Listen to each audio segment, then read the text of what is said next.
Hi, I'm Chris Sweet with Team Evotri and CycleOPS. Today we're going to give you an introduction to how to ride on rollers. There's a lot of mystique behind riding on rollers that's very popular among the roadie crowd, I think.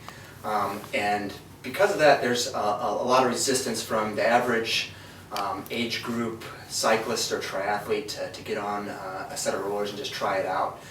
It looks really complicated when you see people doing it. It looks dangerous, and a lot of people are worried about falling off the side and going shooting forward.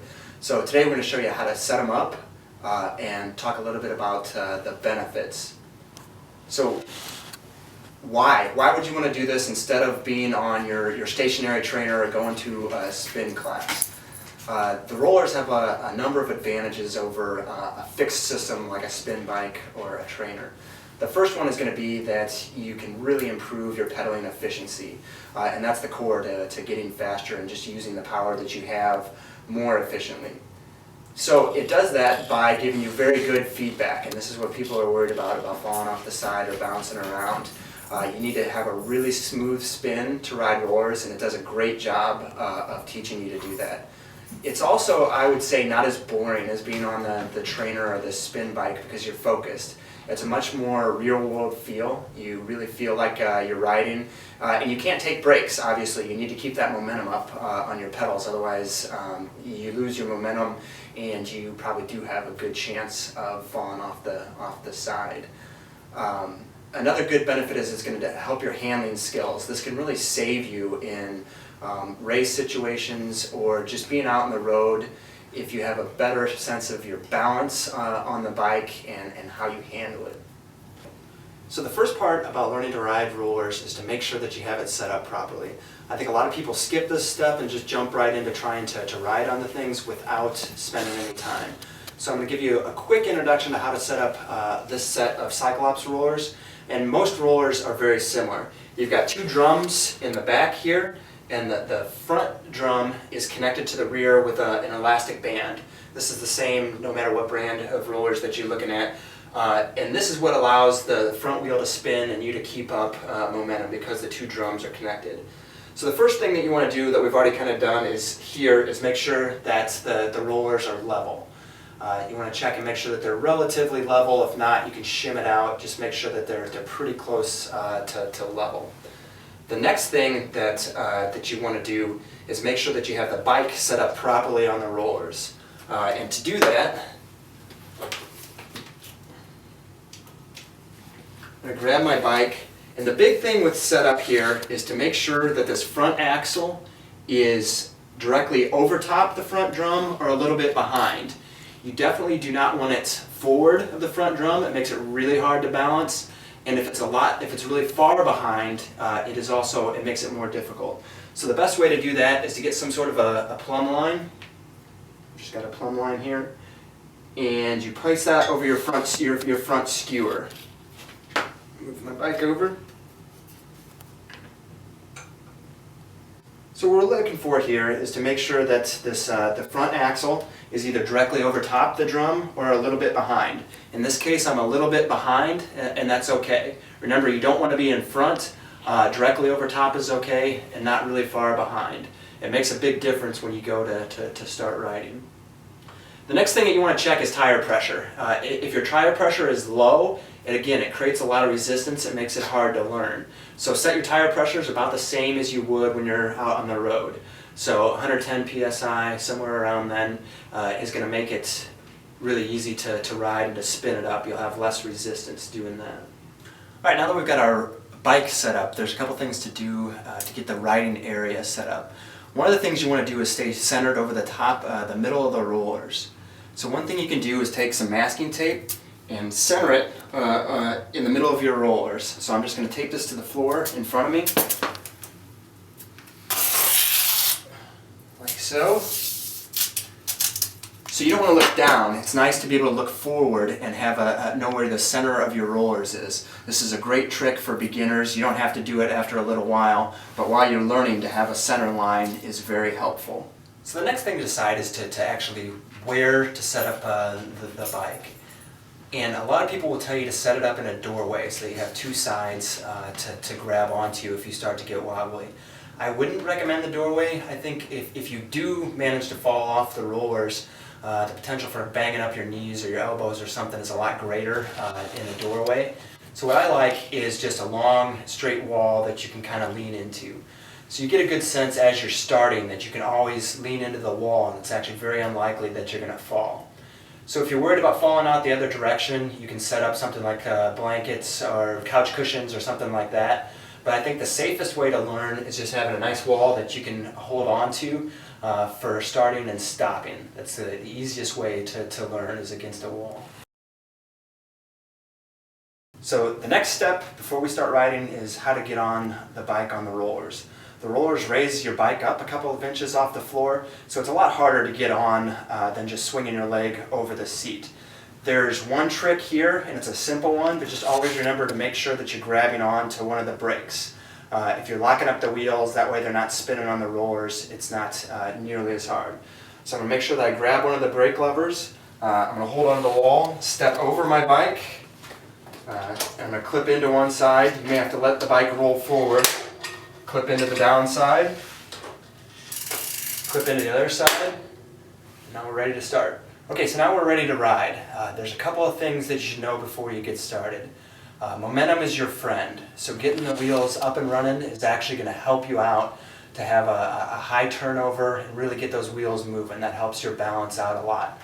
The other thing is you can stay next to the wall and kind of hang on to that while you're learning. While you start out, you should always just kind of be leaning into the wall. And if you feel you're going to fall, you want to fall this direction. You want to fall into the wall and just hang on to that. It makes it a lot easier. But when you get started, all you need to do is release the brakes and kind of get started pedaling. I move my hand up here to the top, hang onto the bar near the center of the bar. You're going to be more stable in this position. So if I get going, and you want to do this for quite a while.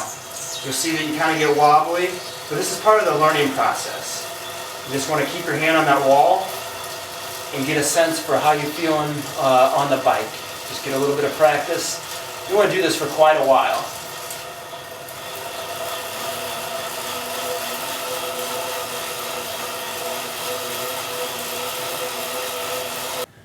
Something else that you can try when you're learning is to have a helper, and their job is just to keep you centered over the rollers in the back.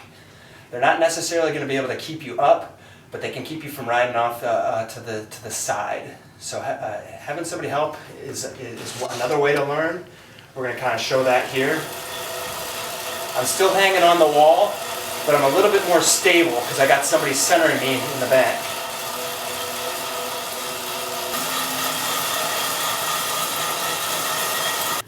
We've probably made it look pretty easy so far. Now we're going to talk about the hardest part in learning to ride rollers.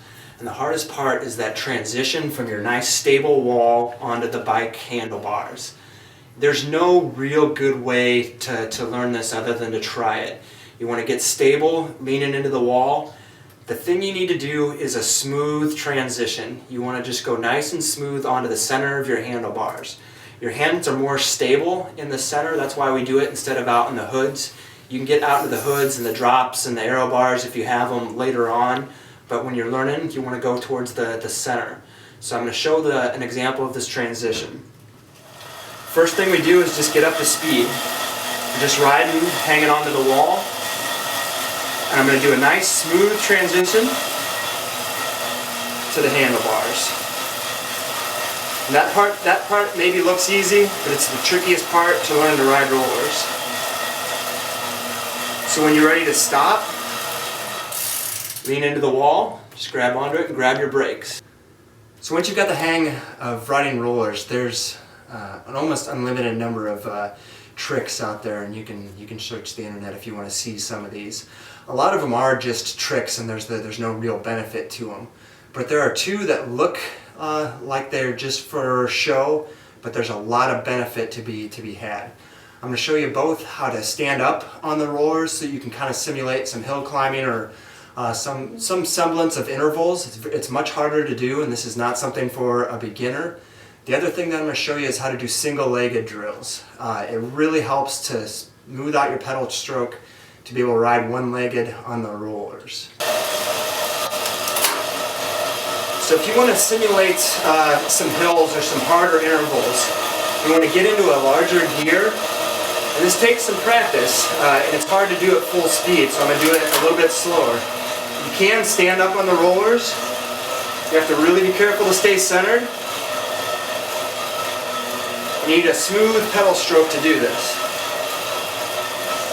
It's also just good to take a break from sitting down on the rollers and be able to stand up.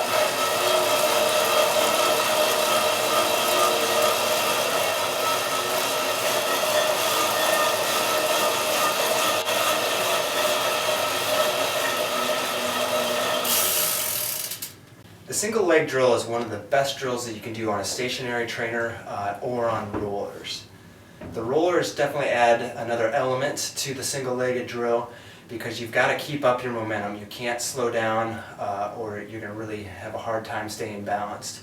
So the trick here is keeping up the momentum, especially when you're clicking back in. You want to spin up a little bit so you can click back in before you roll down to a stop. So I'm going to demonstrate this a couple of times.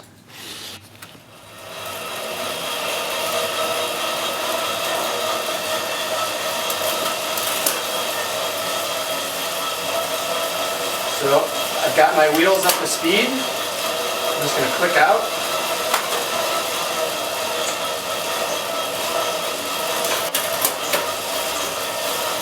You really want to just make sure that you keep going. You want to get rid of that dead spot in your stroke. Keep it nice and smooth. Stay in the center of the rollers. When you're ready to clip back in, you want to do a fast pedal stroke. Get your foot back in. Wow. Go through that one more time. We're up to speed.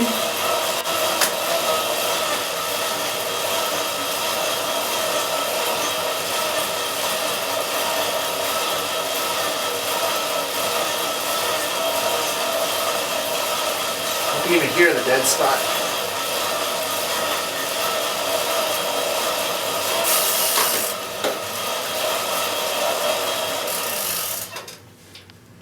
Well, Chris, I'm a triathlete. I'm training for Ironman Lake Placid. I don't own a set of rollers. I'm wondering who would be a good candidate to step up to rollers, add rollers to what they already own as far as training equipment. I think most people are going to start off with a stationary trainer. That's going to be the route that most will go. I think everybody is a candidate for at some point then adding rollers to their technique. For triathletes, I think it's very similar to learning form in the pool. And that's how I would recommend that people do it. It's a great off-season tool.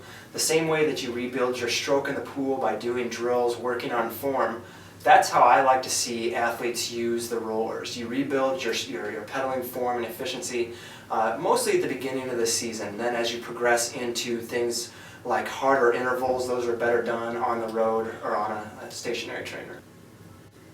Another question that I had was about different types of bikes on rollers. Now I only own a tri-bike. Can I still be doing this on a tri-bike? It's basically the same thing. I would just want to not be down in the aero position, I'm assuming. Or what do you think about that? You don't want to be in the aero position to start. That's true. Any type of bike will work on the rollers as long as you follow what we did for setup. That's not a problem.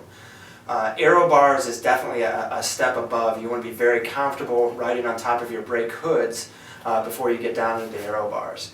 But it's a great way to work on maintaining that position on the bike if it's a tri-bike with aero bars. There's no problem getting down into the aero bars and the rollers once you get comfortable with them.